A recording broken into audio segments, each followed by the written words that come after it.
What's up, NFL fans? I'm Emery Hunt, the czar of the playbook, and don't forget to check out and purchase your copy of our latest football game plan book, Stiff Arming Football Myths. We have these available in both PDF and paperback form.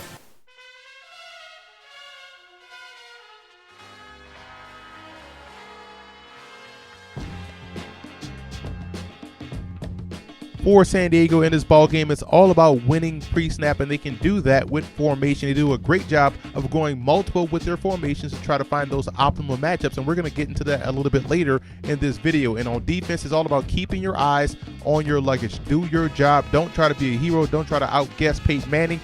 Do what you're supposed to do defensively, and you're going to find yourself in position to make more plays than not. And that defensive line has to be able to get off blocks. It's imperative that they get into the face of Peyton Manning, also clog up those running lanes, and it all starts with those guys being able to get off blocks up front.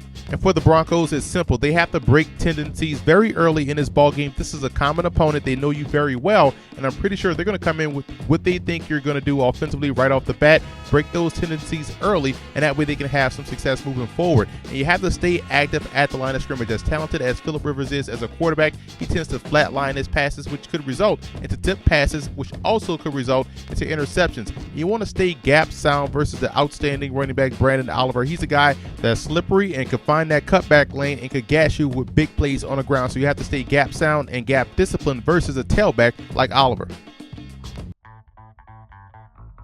When you're playing the Denver Broncos, it's all about matching up in the secondary. And I'm going to show you how the San Diego Chargers can play a cover 2 matchup zone versus that trip set of the Broncos. I'm going to show you what they like to do out of trips. 3 wide receivers to one side, 1 receiver backside. On the backside, they just send this guy straight down the field, trying to influence the safety. Now, what we're doing trip side, they're going to send the outside guy. He's going to go up the field. Inside guy is also going up the field.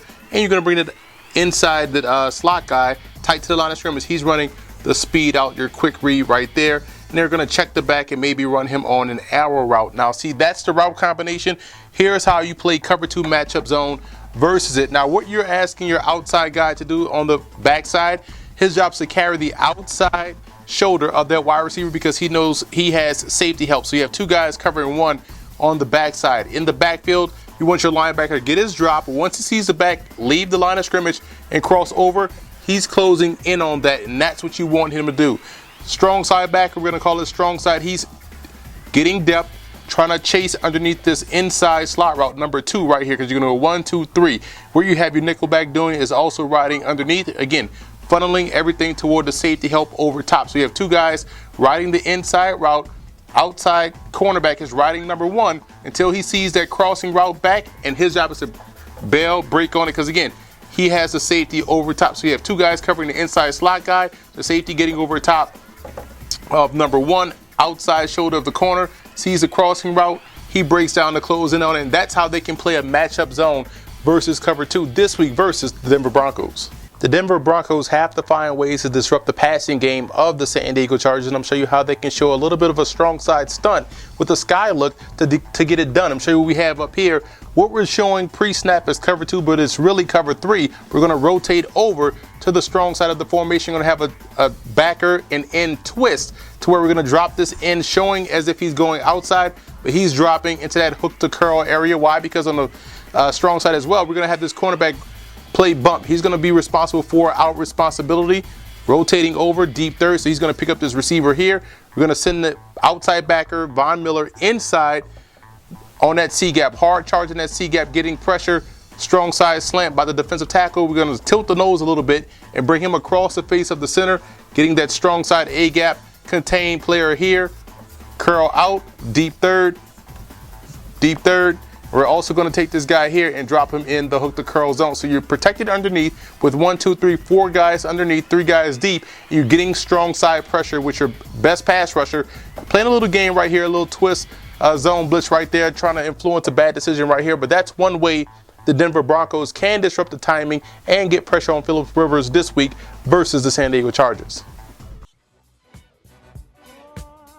The Broncos do a lot of damage with their trip set right here, as you can see, which is designed to draw coverage to that side. And what they do is get you to lose focus by dragging one of the top receivers across the formation and replacing him with the guy from the trip side. And as you can see versus San Francisco, the Niners get confused in coverage, which generated a big play for Demaryius Thomas. And this is why it's important for the Chargers to do their job, and why keeping your eyes on your luggage makes so much sense. You do what you're supposed to do. Don't try to guess, otherwise you'll get burned down the field. The Chargers love double tight end sets, and they have two good ones in Antonio Gates and Ladarius Green, and two very capable ones in John Phillips and David Johnson. And what that does is forces you to honor them with safeties and corners. And when they offset the running back to that side, it takes away a linebacker. Now you have 5 offensive linemen going against 5 defenders, with Phillip Rivers being responsible for that 6th guy. You see right here, 1, 2, 3, 4, 5 offensive linemen, 5 defenders. Phillip Rivers is responsible for that 6th guy coming off the edge, or that hot defender.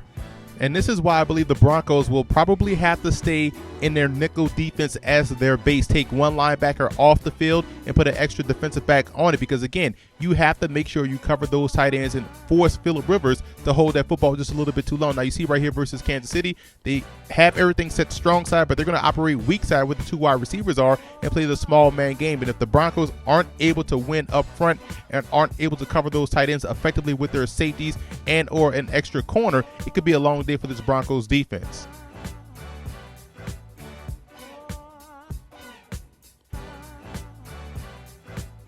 The biggest X factor in this football game for San Diego will be the play of their inside linebackers. They have to be forceful versus the run. They can't allow the Broncos to have that balance. We saw last week versus San Francisco, Denver was able to run the football with some success, and the Chargers aren't able to stop the run. It's going to be a long day defensively for these guys, and they won't be able to get off the field. And for the Broncos, I alluded to it earlier, how important it is to cover tight ends and make sure you take those guys away from Phillip Rivers in that passing game, which is why guys like TJ Ward, in my opinion, will be the biggest X factor for the Broncos. San Diego will try to find ways to isolate him in coverage on Antonio Gates or Ladarius Green or whomever they plan to put out there at tight end. So that's why it's important for Ward to bring his A game this week versus San Diego. I actually like the Chargers in this ball game. I think they match up very well both offensively and defensively versus the Denver Broncos. Offensively, they can beat you with the running game. They can also spread you out with receivers as well as tight ends that also do a great job in blocking. And defensively, I like the secondary versus the Broncos passing game. I think that's why they beefed up on that side of the football in that particular area in the draft and in free agency. The Chargers right now are a well-balanced football team, and I think they'll do a great job on the road knocking off the Broncos. What's up, fantasy football fans? I'm Emery Hunt, the czar of the playbook. For all of your starts, sits, fantasy football notes, news, and tidbits, tune into our podcast, Football Game Plan Starting Lineup, every Wednesday at 8 p.m. Eastern Time on our Football Game Plan Radio Network, which is located at blogtalkradio.com/footballgameplan. And don't forget to check out Football Game Plan's NFL Wraparound live every Sunday at 9 a.m. Eastern Time at blogtalkradio.com/footballgameplan, where we give you all of our late-minute and last-minute notes, news, and tidbits and thoughts on each and every game on the NFL schedule. And I also want to give a huge shout-out to Charger fan forums and Bronco fan forums for always showing Football Game Plan support.